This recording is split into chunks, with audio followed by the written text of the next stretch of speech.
नमस्कार दोस्तों, स्वागत है आपका द भोजीवुड अपडेट में। दोस्तों, इस वीडियो में हम बात करेंगे गुंजन सिंह का नए बोलबम सॉन्ग देवरू कैसे जयबो देवघर के बारे में।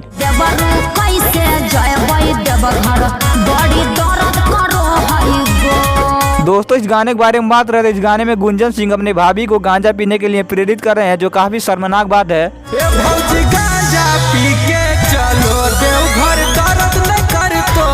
और इन्हें इस बात के लिए शर्म आनी चाहिए। गजब बेइज्जती है।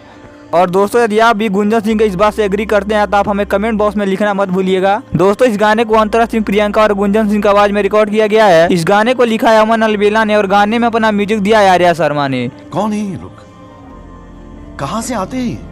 दोस्तों, इस गाने को यूट्यूब पर गुंजन सिंह एंटरटेनमेंट के ऑफिशियल चैनल पर रिलीज कर दिया गया है। आप जाकर इस गाने को सुन सकते हैं। और दोस्तों, वीडियो पसंद आए तो लाइक कीजिए, शेयर कीजिए और साथ ही हमारे यूट्यूब चैनल द भोजीवुड अपडेट को सब्सक्राइब कीजिए। मिलते हैं अगले वीडियो में।